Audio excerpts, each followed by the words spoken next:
Are you tired of watching AI videos just trying to keep you watching as long as humanly possible? Would you rather see a real craftsman make real items for real world use? AI can't make this. Hi, it's Chad with Heirloom Farm and Forge, and today I'm going to make some paring knives for my wife for Christmas. Come on, I'll show you how. First, I'm going to take this poor quality steel pattern knife that broke and trace it on this piece of 1/8 inch AEB-L stainless steel. And then I'm going to cut it out with an angle grinder. Doesn't have to be perfect. We're going to shape it up on the grinder.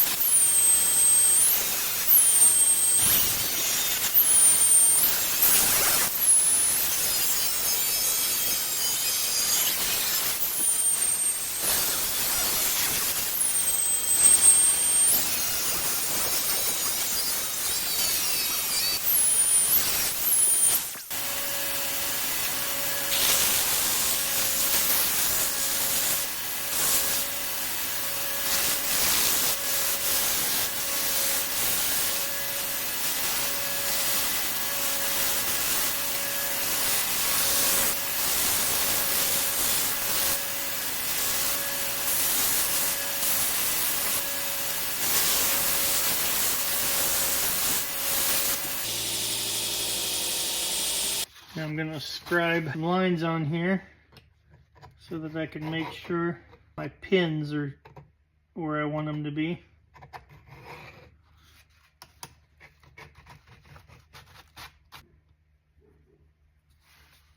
All right. I'm going to check my pin stock with my drill bit. I'm going to drill all these paring knives. You want to be sure you hold on to these things good, or put them in a clamp or something, because if it catches and spins around, it can cut the crap out of you. Fits perfectly.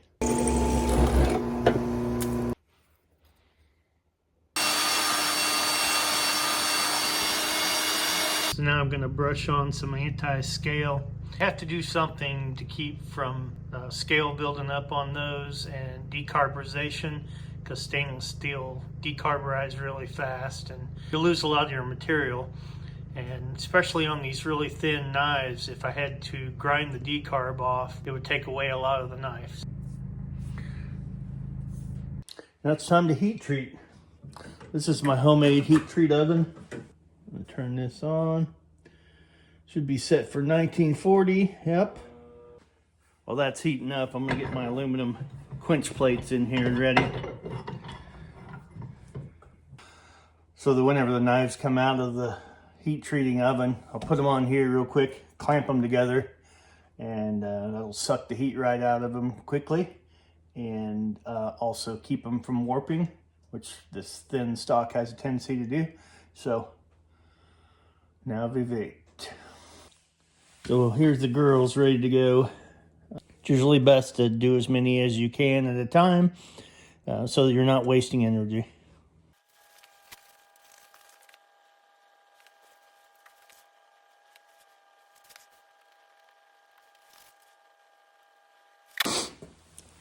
Okay, it's up to temp. It's go time.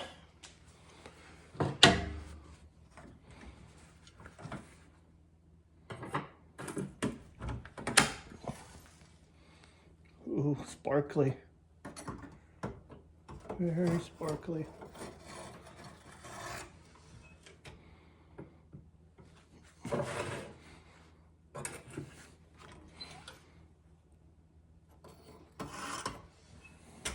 Set timer 15 minutes. All right, people, it's go time. It's the magic part. Let's make it happen.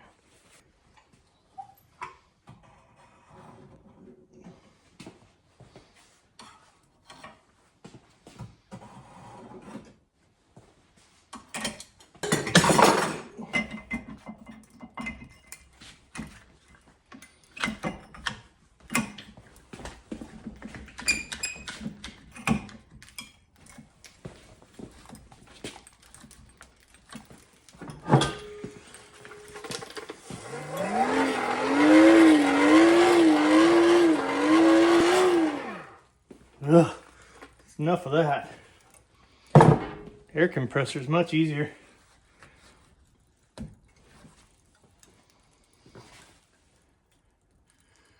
Still a popping and carrying on in there. Maybe I should keep blowing.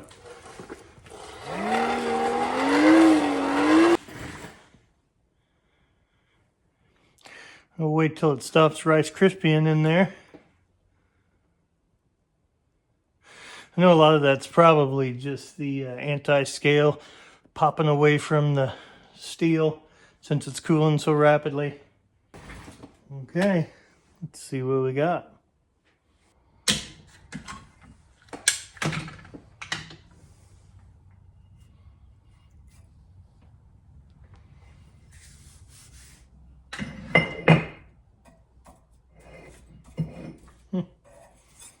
And they're just barely warm. It's amazing what these aluminum plates do. And straight. And straight. Let's make sure they're hard. Yep, plenty hard. File just skates right across it. Means it's plenty hard. Harder than the file anyway.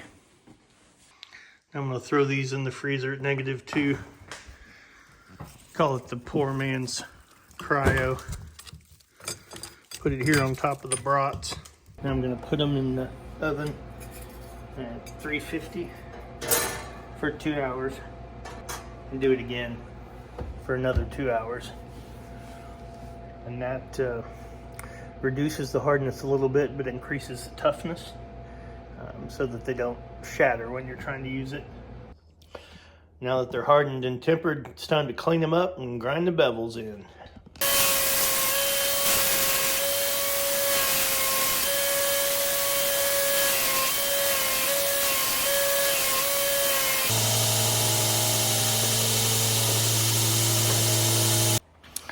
That scale on there is super hard and takes a lot to get it ground off of there. Of course, you also got to keep dipping it in the water to keep it cool, or else you'll lose your heat treat and temper on it. Then I'm going to go through the grits while I have this attachment on and do all the curves.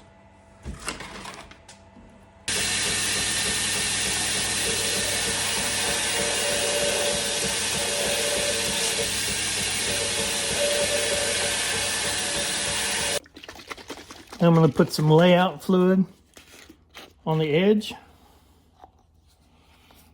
so that I can mark the center of the edge, of the cutting edge. And I'm going to find a drill bit that's about the same thickness as my knives here. So take my calipers, check the thickness, check it against this drill bit. And apparently that's the smallest drill bit that I have. So, which is fine. If you don't have one of these little flat blocks, I don't know, it's granite or whatever, but the point of it is that it's super flat. It's really handy in knife making. So what I'm going to do is take a drill bit and I'm going to lay it down flat on this and hold it. And I'm going to take this and drag this knife flat across the drill bit. And it's going to mark a line. I'm going to flip it over and do the same thing the other way.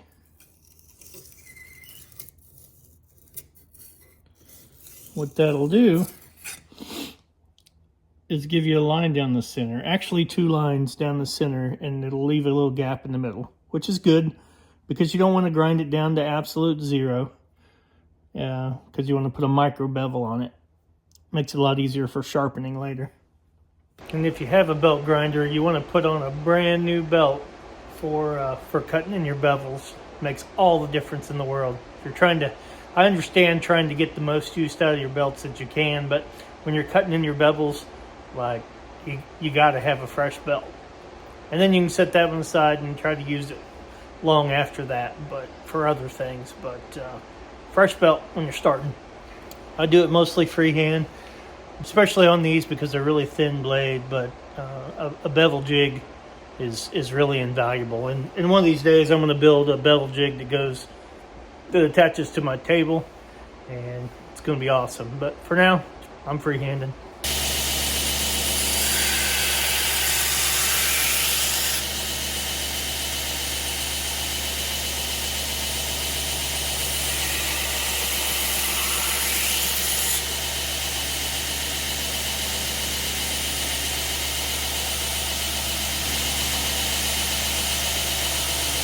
And keep dipping it in the water. Don't let it get hot. Ruin your temper.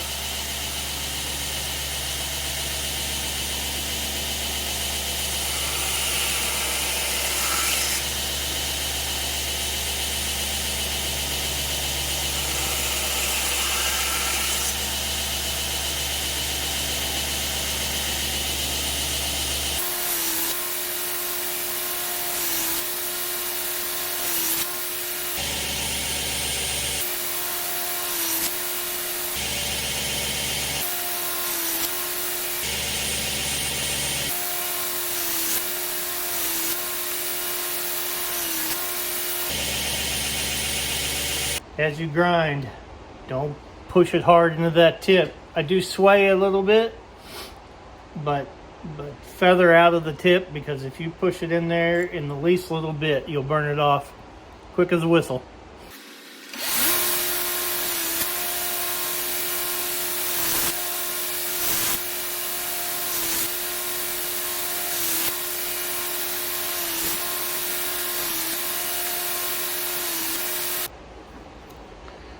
I went a little too far right there on my plunge line, which I think I can sand it out when I go up the grits and go up and down. If not, I'll just make it a full flat grind.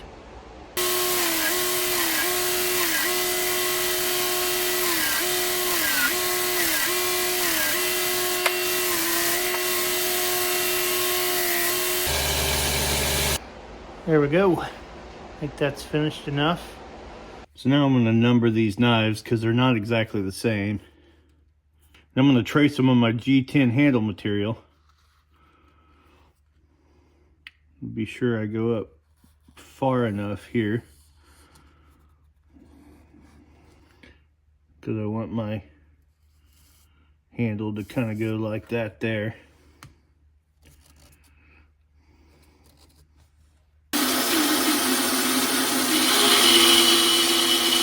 Now I'm going to super glue this to this and cut them out together.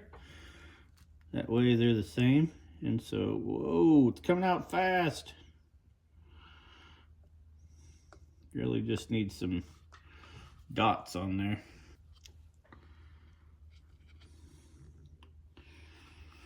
So then when I cut them out, it has two matching scales for each one.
Okay, you want to cut these tops off exactly where you want them, or really close, maybe a little touch long, because we're going to finish that edge, and you have to finish it before you glue them on, or else you won't be able to finish that top edge.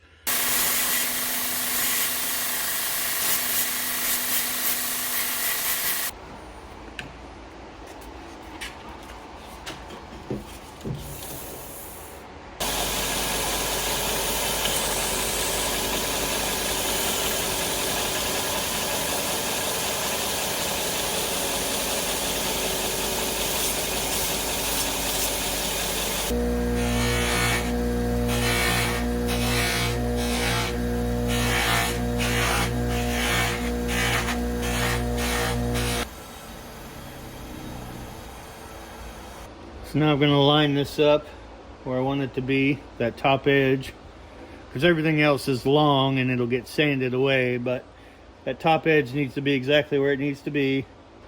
I'm going to drill a hole in the top first and then stick that pin in there, and that way it doesn't move.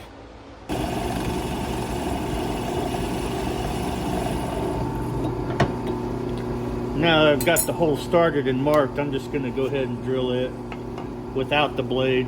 It's safer.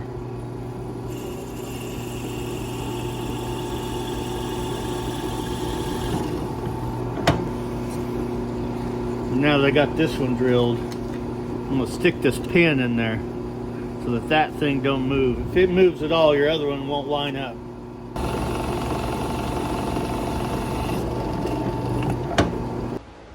And there we go. Now let's see if I can even get these scales apart. Never super glued G10 together before. Hopefully it releases.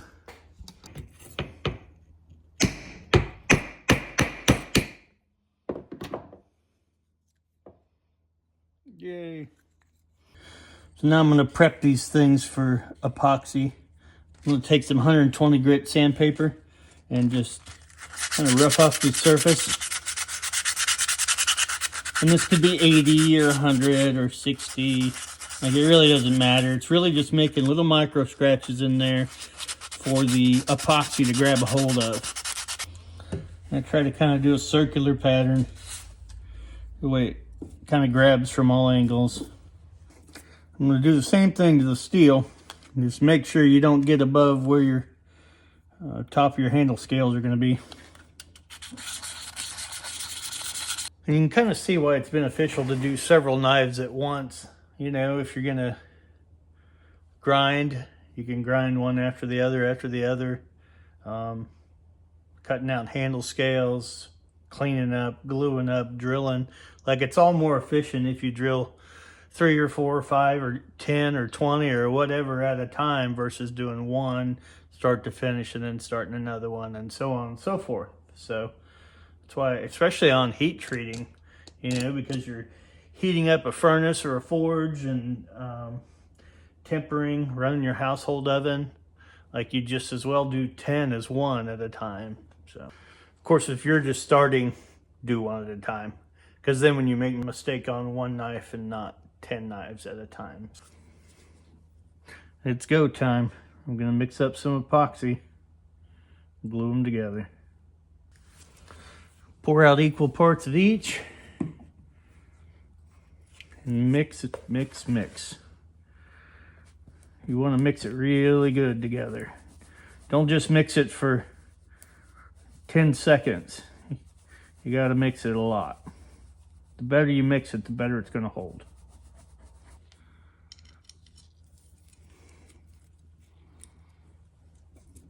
So I'm going to put my pins through the hole so as to try to keep from the handle scale going on the knife and then scooting it around to try to get it pinned.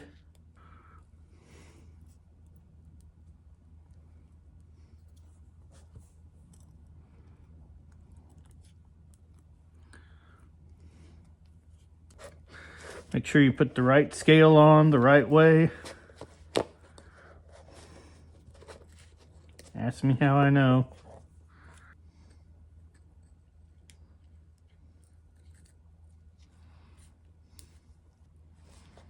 Try not to put too much up top because it's just going to squish out the top.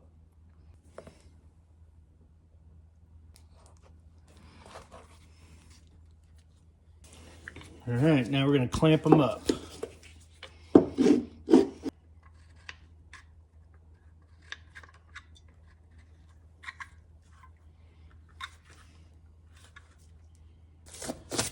Okay, now here's a really important step that you don't want to forget, because I have before. I'm going to take some xylene and I'm going to clean off the very top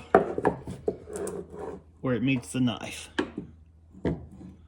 Right there. I'm going to clean that off because you can never sand or grind or get that off later. Also, I'm going to go ahead and wipe all the epoxy that might have got on the top of the knife or on the blade of the knife off.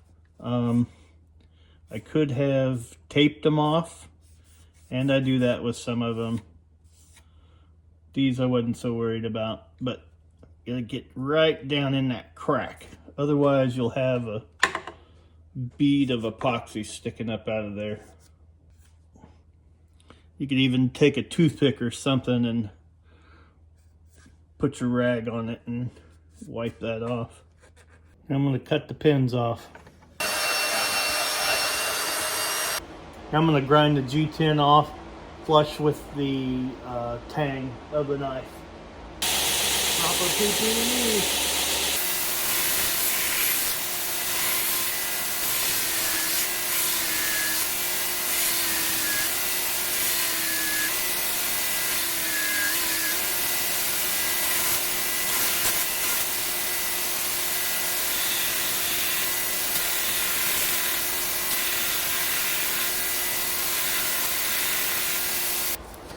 Now I'm going to do the curves. Be sure and turn your speed down when you're using these little rollers. You'll burn the bearings out of them pretty quick. If you don't have variable speed, I guess you can't really use this attachment.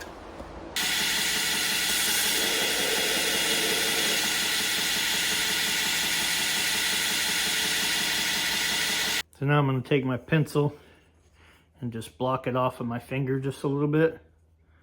About halfway, the distance of the thickness of one scale. I'm just going to run my finger down it, and it'll draw a line about half the thickness of this. And I'm going to hold that and do the same thing on the side here. It doesn't mark on the G10 that well, but it'll be good enough.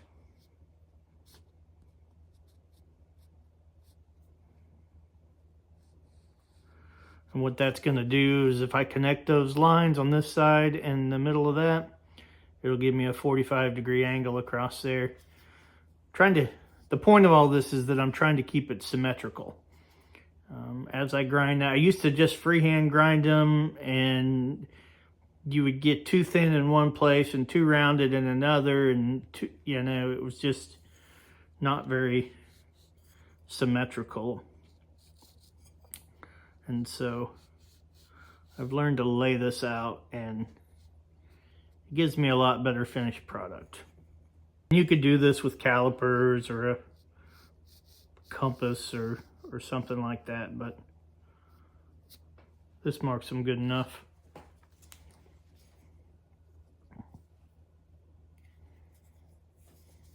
And while I've got my radius attachment on here, I'm going to go ahead and do the curve parts on this also.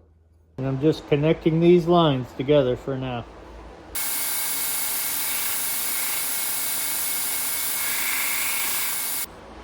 Now I'm going to go through the grits on the rounded attachment and use really light pressure and just smooth all that out.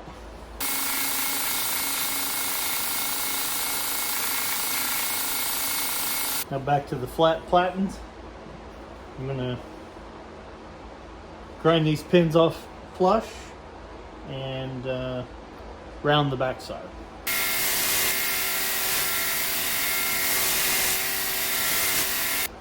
So now's the part where I would usually mess this up by trying to do this all with the grinder. I'm not going to do that. I'm going to hand sand it. I'm going to take some 180 and I'm going to blend this thing to where the shape is exactly like I want it. And then I'm going to finish it out with hand sanding. Stuff sands pretty decent. It's goes pretty quick, so there's no sense using the machine on them. There, so that only took about 30 minutes. I feel like I got a much better job out of it. It's not finished, but it's in shape. So now I just got to go through the grits on finishing it off, and that really won't take long at all. So I went through the grits, got them to 220. I think that's where I want to stop. I mean, you could go more and get it slicker, but it is a paring knife that my wife's going to be using in the kitchen, and so I don't want it too slick. I'm going to hit it with a buffer to get it shiny and pretty, but I don't want it terribly slick for hands are wet or something. So 220 is good enough on sanding.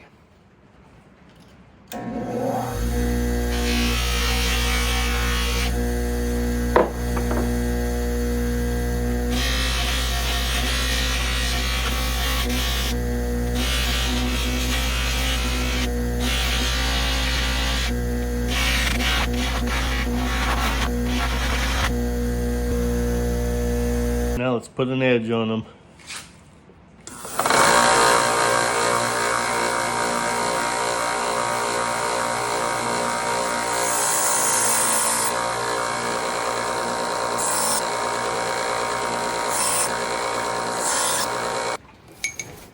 Now I'm going to give them a little stropping to take the burr off and refine the edge.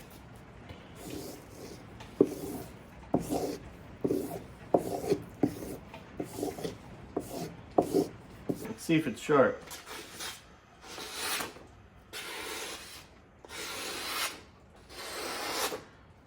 Yeah, that'll work.